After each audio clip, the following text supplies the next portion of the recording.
Hello, welcome to Biko ng Bayan Baking Demo.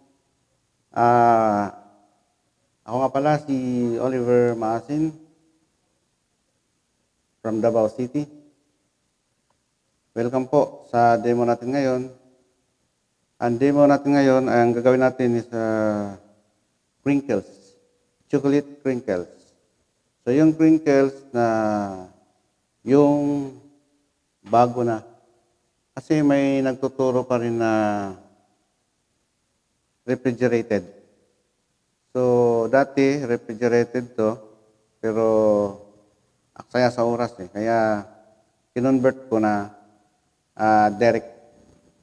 So, direct na tayo, wala na tayong refrigerate. Ang gawin natin is creaming method. So, start tayo.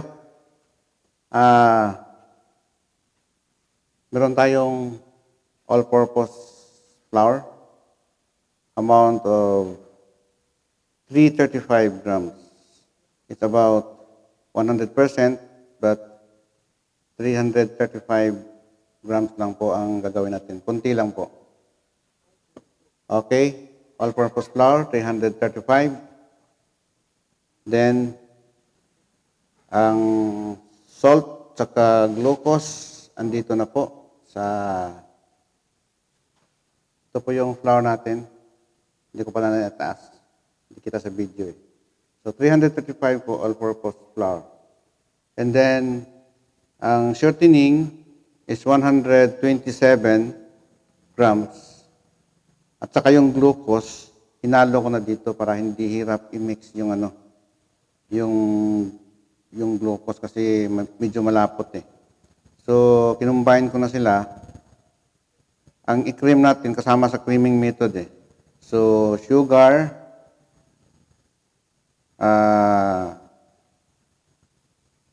shortening. It's either po kung gawin nyo pong, kung anong gusto nyo gamitin, butter or margarine or shortening. Kasi ito, medyo commercial kasi. So, shortening gamit ko. So, okay lang kung i-change nyo ng butter at saka or margarine, pwede rin. Basta't may fats. Okay? So, shortening is 127. Then, sugar natin is yung refined sugar kasi dalawang sugar ginamit ko eh. Kinumbine ko rin. Pero akong refined sugar or white sugar is 251. Nilagay ko na dito sa plastic kasi mas madaling i-blend. Kasi may powder sugar pa kasi. 251 grams yung refined sugar. Then powdered sugar is 168 grams. So, ang purpose po nito, kaya nag-combine tayo para hindi mataas yung oras na i-creaming siya. Kasi matagal kasi mag-dilute. Hindi naman masyadong dilute. Ano lang, medyo 80% diluted ang sugar. So, nakakatulong to kasi bawas siya sa i-dilute na.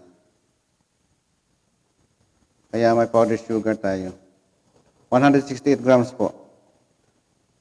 Ang recipe nito is i-ano ko naman sa video eh. I-upload ko naman kasama sa uploading. Okay. So for refined sugar or white sugar, 251 grams. Then combine of powdered sugar, 168 grams. And salt, meron tayong salt. Nilagay ko na dito sa shortening din, saka glucose. Ang salt natin is 6 grams.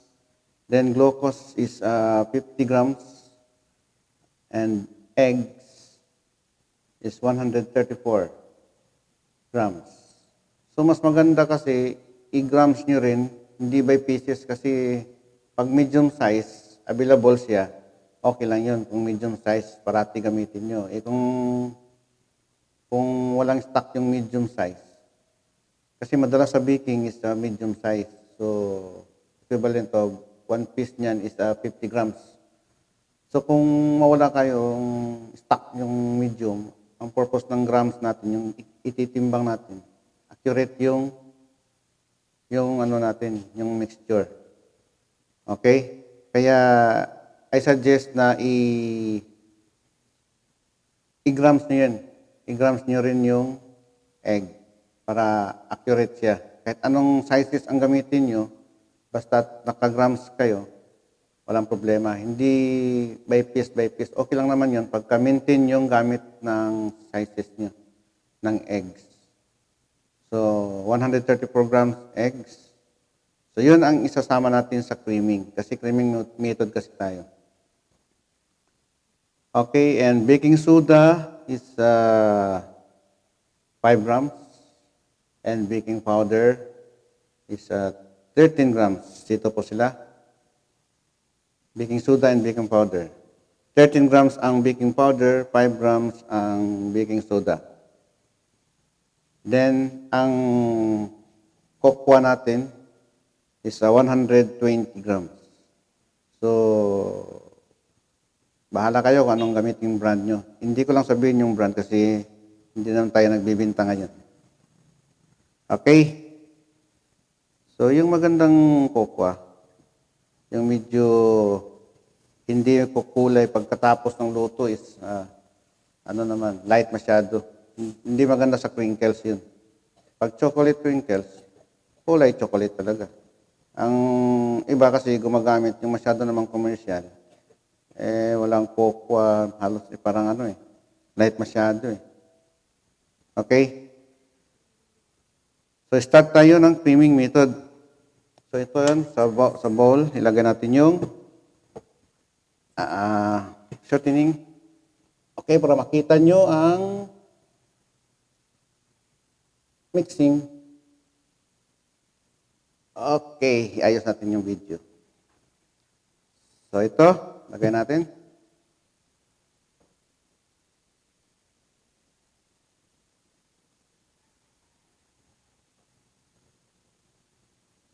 Okay, ayos na natin. Okay.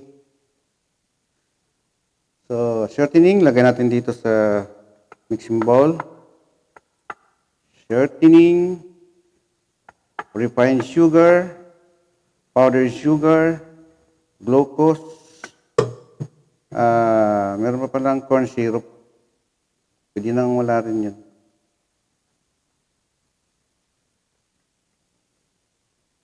Salt, eggs, baking powder, and baking soda. Sama natin.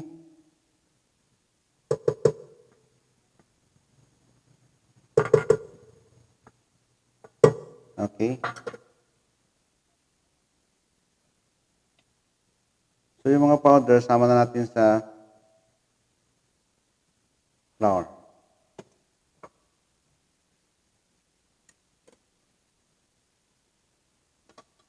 Gamit natin is paddle.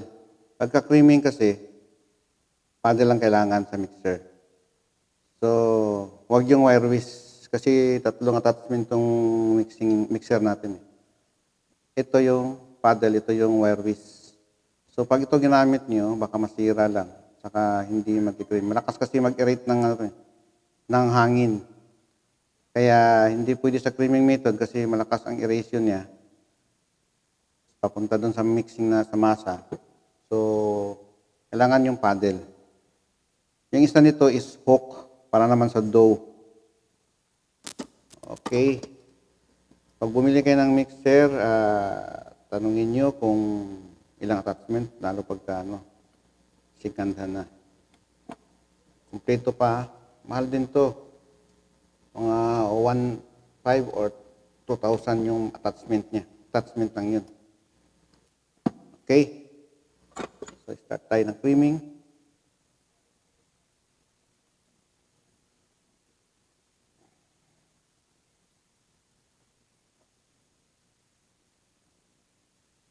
Okay. So, start tayo ng creaming. Erap ko na nga para niya. Okay. Sisartining muna sa salt dito.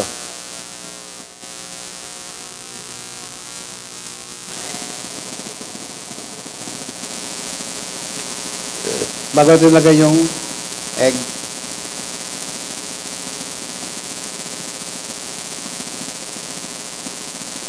Saka yung sugar is, i-blend na natin ito. So, ganito. Mas maganda kasi i-blend yung sugar.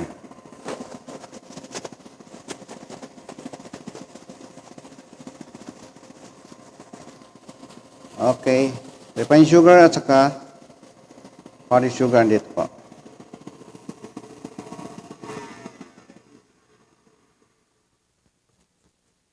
Then, script nyo lang. Time to time.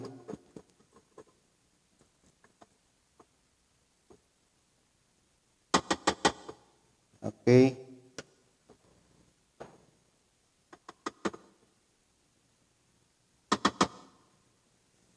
Then, add natin yung sugar mixture.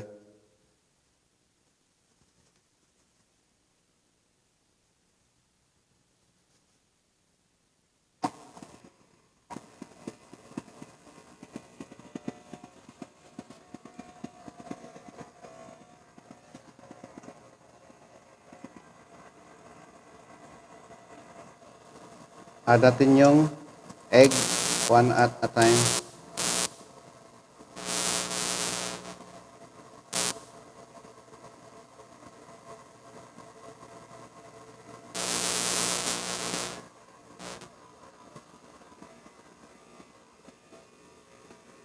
Ito hindi na kailangang i-refrigerate ha. Kasi alam ko may nagtuturo pa ng chocolate crinkles na refrigerated. Although, kinonvert ko lang to kasi pagka maramihan kasi ang order, hindi ka makagawa agad. Kailangan mo pang ipatigasin sa freezer. So, kaya kinonvert natin para mas madali ang trabaho. Okay? So, creaming lang natin, i-cream natin, wag lang masyadong dilute. 80% po. 80% lang yung dilute na sugar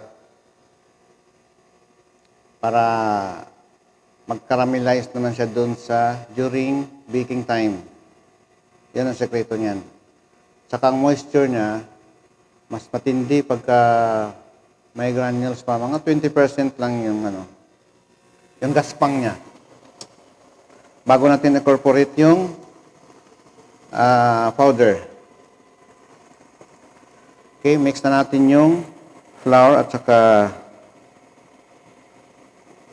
baking powder at saka yung cocoa powder. Ang gawin nyo, ang technique niyan, para maganda ang blending nyo, kuha ka ng plastic. So ito, lagay natin sa loob. Yan. Pati yung cocoa. Okay. So,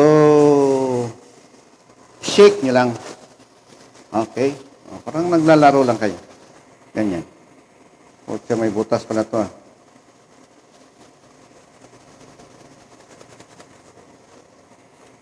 Okay. So, ganyan. Shake nyo lang siya. Kunting sayaw-sayaw o ganon. Diba? Okay, blend na. Ayan na po.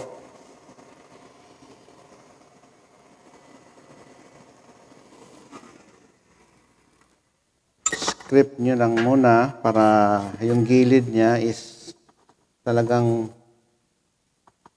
well cream. Tapos kapain nyo. Ang gaspang niya is nasa 50% pa. So, konti pang ikot.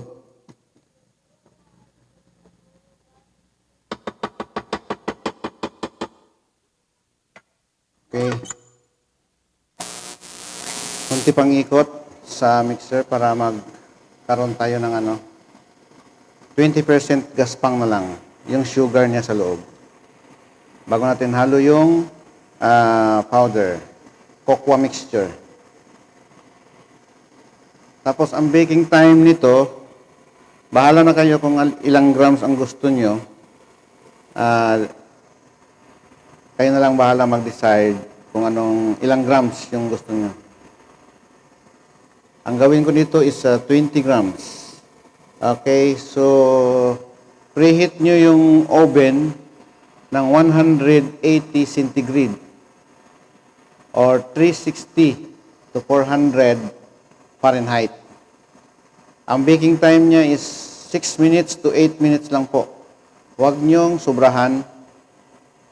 Kasi pag nasa oven sa loob siya, pag nasa loob ng oven siya, medyo malambot siya pag abot ng 6 to 8 minutes.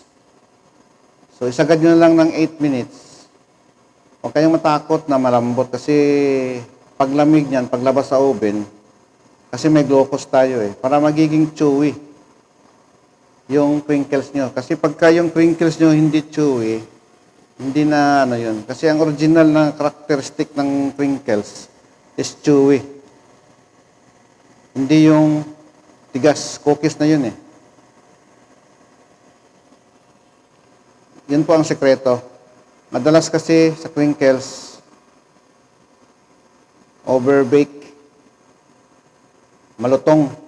Hindi po malutong ang crinkles. Medyo chewy po siya. Yun ang original characteristic ng crinkles. Yung mamasa-masa sa loob.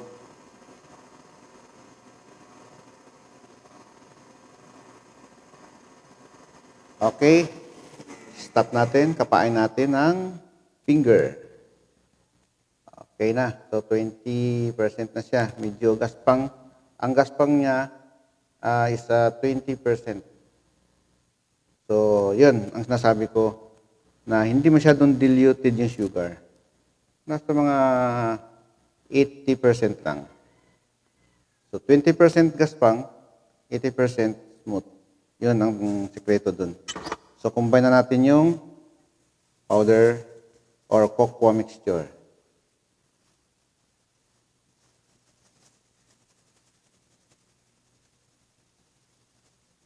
Subscribe po kayo sa channel ko. Nandun po ang mga recipe natin. I-upload ko lang kasama doon sa uploading nito. Bigyan ng Bayan po ang channel. Okay. So, huwag nyo munang pandarin yung mixture. Imano-mano nyo munang mix niya. Kasi may powder na. Tumatalsik yan pagka i-mix mo agad. So manual muna. Mix nyo muna sa kamay bago nyo i-mixer. Para hindi sayang yung cocoa mixture. So low speed.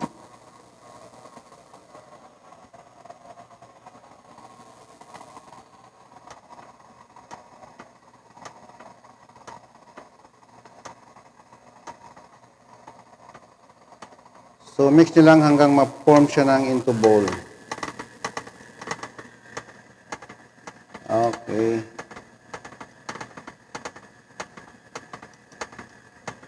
So, kung magtipid kayo, pwede nyo yung gamitin yung hindi naman, pwede nyo hindi gamitin itong all-purpose kasi medyo mahal siya. Kaysa, Pwede kayong mag-combine bread flour at saka soft flour. O kaya third class. Yun. Third class soft flour is the same. So, ang blending niyan is 80% and 20%. Ibig sabihin, 80% yung bread flour, 20% yung soft flour. Yung bread flour naman, sa mga newbie, yun, first class, yun. Bread flour, hard flour, first class, isa lang po yun.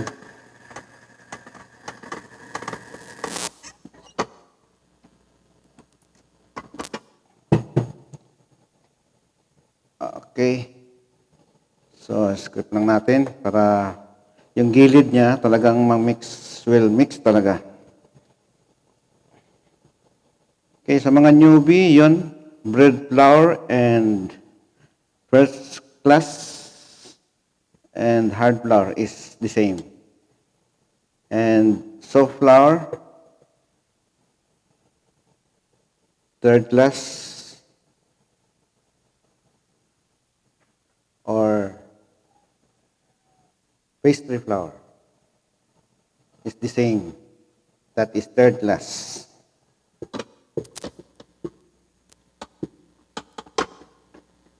Sa Pilipinas kasi, daming classification ng flour.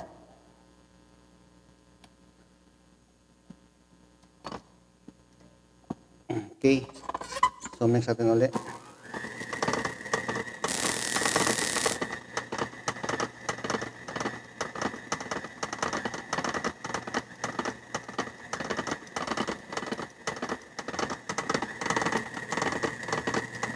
So, mix lang hanggang sa ano. So, yun. Pag hindi all-purpose gamitin nyo, pwede kayong gumamit ng blending flour, bread flour, and soft flour. 80% bread flour, 20% yung soft flour or third class.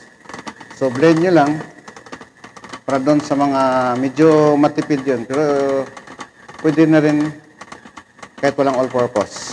Yan ang gamitin nyo. Okay? Stop natin. Pwede na. So, lagyan natin ng settling ang kamay para hindi dumikit. Okay.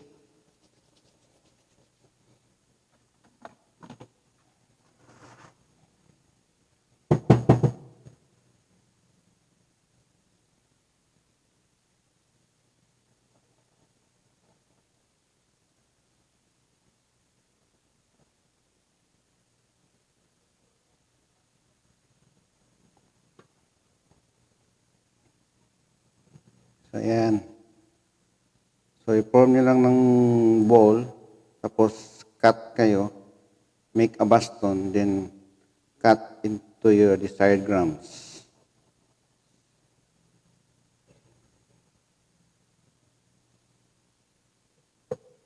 Yung costing naman, total nyo lahat ng gastos nyo.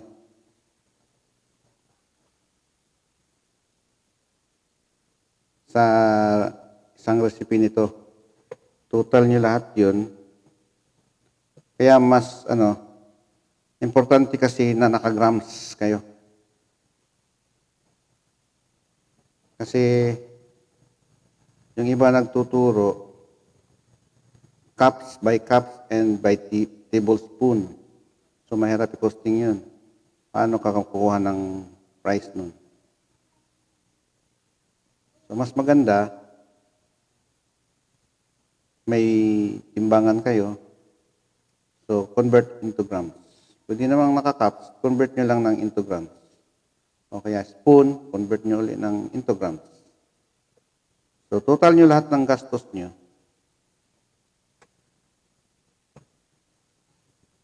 Then,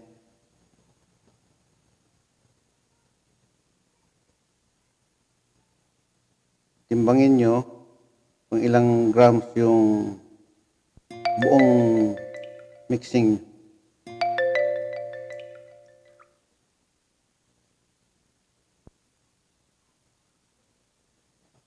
Okay?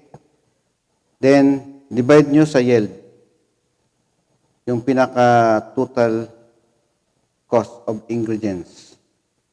Divide nyo sa yield, then yun ang pinaka-kapital nyo. Okay? Kuha tayo ng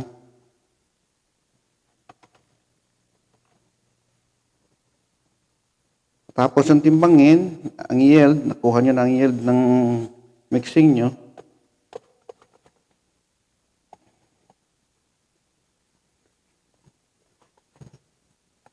Yun ang cost ng per piece. Then mark up kayo hanggang 300%. Bahala na kayo maglaro doon. 200% to 2.5% hanggang 300%. Lalo pag nagre-renta kayo, so gawin nyo is 300%. O kaya times 3. O, di ba? Yun. So, ito na po ang mixing natin. Ito na po yung crinkles natin. So, direkta po. Wala nang refrigerate. Hindi na kailangan i-refrigerate. So, direkta tayo. So, agad-agad, maya-maya.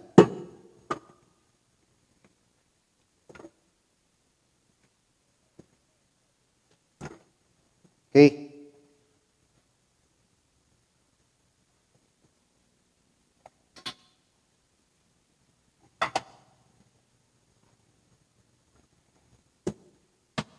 So, parang kailangan pang dust.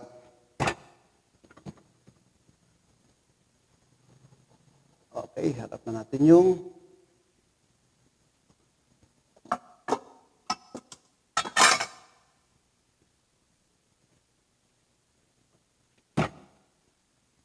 okay. So, ganyan lang po. Ito na po yung